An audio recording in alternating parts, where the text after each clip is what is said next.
Hey everyone, I hope you guys are enjoying Monster Hunter Rise or Monster Hunter Rise Sunbreak in whichever platform you're choosing to play it on. And today I wanted to host a little bit of an interesting discussion topic regarding what kind of mythology would be appropriate for Monster Hunter 6, Monster Hunter World 2, Paradise, whatever they end up calling it.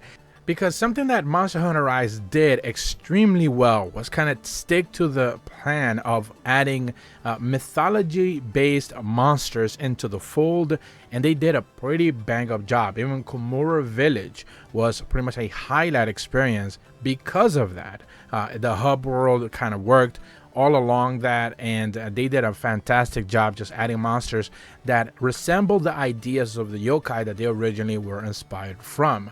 A lot of the thoughts are kind of like very well and crystallized in this brand new Game Rant article. I'm going to be leaving a link in the description below for Devin Ellis's brand new article. Huge shout out to them, where they simply suggest the next Monster Hunter game needs to pick a new mythology and stick with it. And across this entire article, they do a fantastic job just kind of recapping some of the things that I was going to suggest at the end of the day. But of course, I'm going to give my opinions. And more importantly, I certainly want to hear your guys' opinions on not only what kind of mythology you think they should be able to add into the next mainline Monster Hunter game, or whatever the next mainline entry will be. Maybe it will be a spin-off or whatever they end up choosing to do, something that we expect to see in September. But more importantly, what type of mythology you think would inspire the best type of monsters. And I think that's really the ultimate key here. In the opening statements of the article, they simply mentioned that one of the best lessons that the next Monster Hunter game can take from Monster Hunter Rise is the potential that mythology has in monster inspirations. The most recent game in the series managed to introduce some incredible monsters that can hopefully return in the future installments. Many of these monsters' best characteristics can be chalked up to the Monster Hunter Rise theme that rings true throughout the game. The Monster Hunter game that can recreate by successfully trying that same idea. The end result could be a game that matches Rise's quality while looking quite different. In addition to the Monster Hunter series' intricate combat mechanics, the monsters are the series' biggest icons. The Monster Hunter games are built around the gigantic creatures that roam the lands, and how the players have to track and hunt them for whatever purposes the current game's plot has set for them.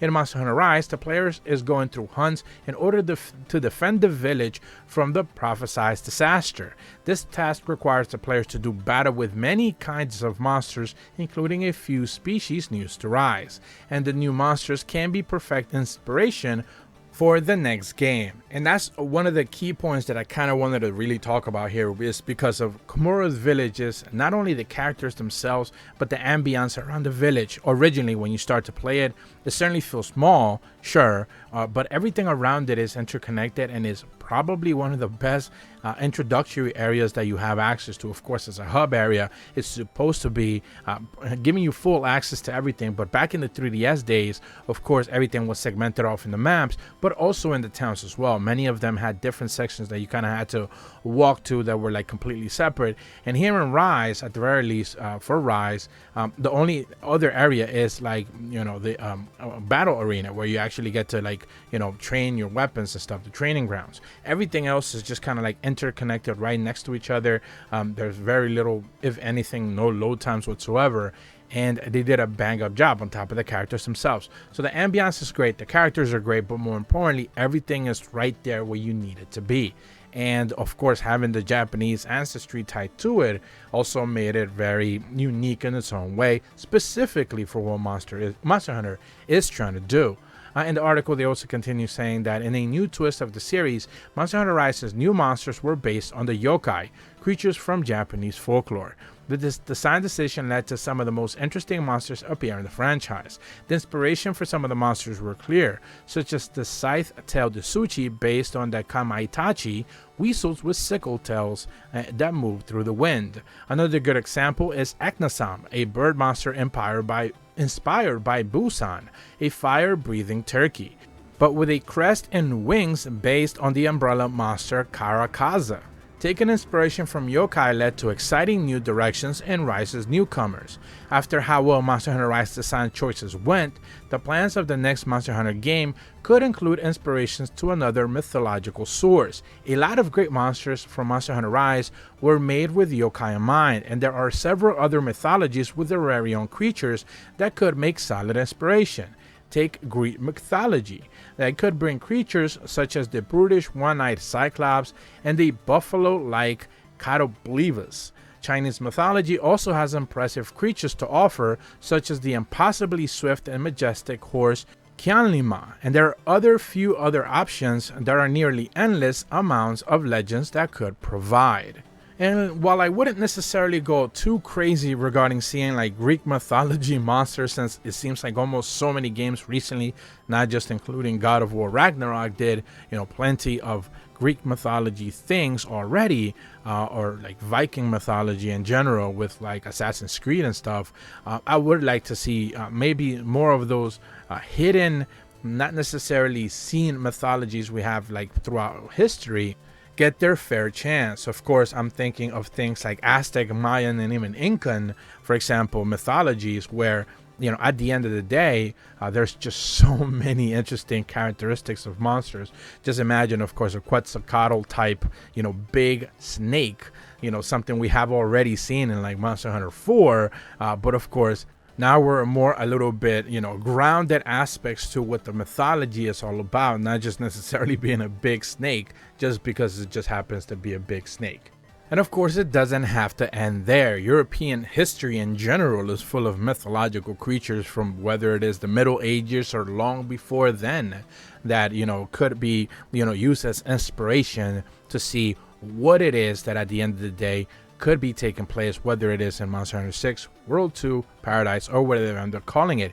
And more importantly, and I would suggest this to be something of maybe a little bit of a suggestion for maybe another video, since we have seen now the kingdom that they alluded so much. If the next game could end up being something of a sequel, let's just consider it that, a sequel to some of the things that they have been building up to, well, maybe now we have actually full access to the kingdom, and that said kingdom actually takes more inspiration of the European history that I'm referring to, where we do finally get to see the queen and all the history regarding that, but more importantly, of course, the interesting monsters that could be housing within it.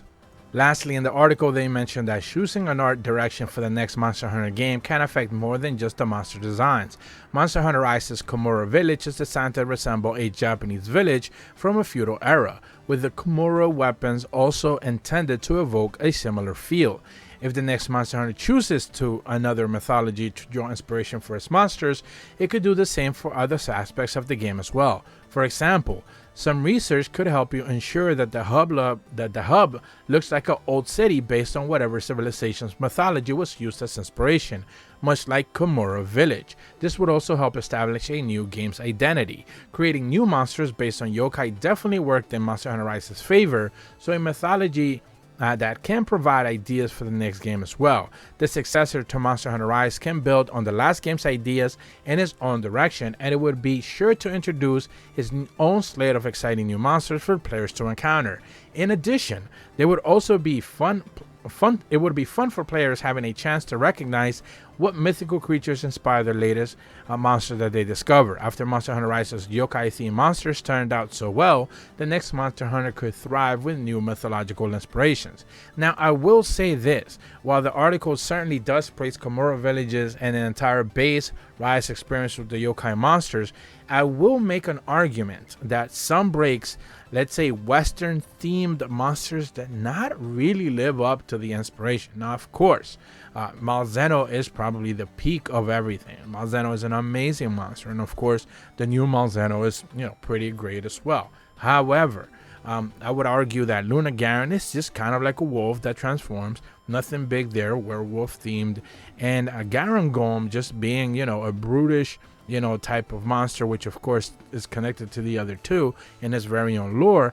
didn't really live up, or they didn't really do much with those ideas, other than here's this trio of monsters that you have probably seen in movies before, typical format and stuff, but not necessarily went too far and above and beyond to do anything beyond that.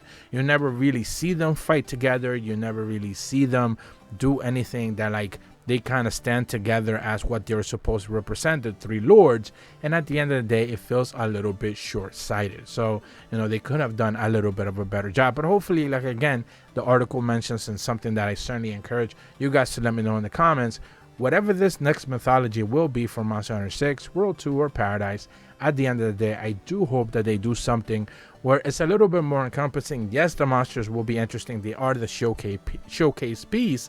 But at the end of the day, maybe the story can be a little bit more interconnected with their lore, backgrounds, and mythology than just them representing a specifically created monster based off of another monsters in the specific lore thereafter. But that's about all the information I have for you guys today. Do let me know in the comments what type of mythology you do want to see for the next mainline game. And if you're brand new to my channel, be sure to leave a like and subscribe. Hit the bell to receive notifications when the videos go up. And as always, thank you so much for watching. See ya.